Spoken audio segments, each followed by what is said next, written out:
On l'espère. C'est pour ça que la restructuration a été pensée et faite. Il le briserait si en ayant ce soulagement avec le programme donc d'effacement d'une grande partie de la dette, on arriverait à créer aussi un peu de croissance. Ça serait briser le cercle vicieux. Non, je ne pense pas. Je crois que la mise en tutelle est due au fait que la Grèce a dû adopter un programme d'austérité imposé à l'extérieur, mais qui était la condition pour recevoir l'aide financière.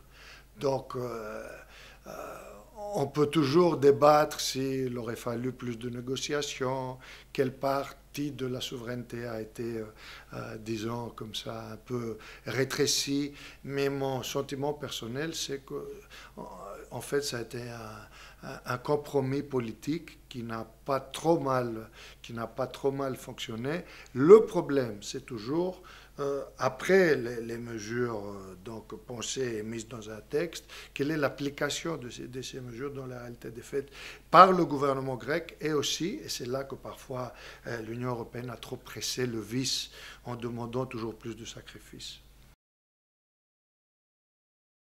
La souveraineté, on la retrouve quand on a la force de soi-même, c'est-à-dire un redressement, je ne dirais pas complet, mais assez important des finances publiques, aussi, et c'est très important, un redressement de la crédibilité du pays qui a été pas mal donc assommé ces derniers temps, et surtout un rôle important et actif dans le processus européen lui-même. Donc il y a plusieurs façons d'acquérir, de reconquérir cette souveraineté qui, encore une fois, n'a pas été totalement abolie, bien qu'il y ait eu des problèmes, surtout au niveau, et on en a parlé aujourd'hui dans le débat, au niveau d'un sentiment d'humiliation qu'on a eu certaines fois par des gestes et des paroles et des décisions prises au niveau européen à notre insu.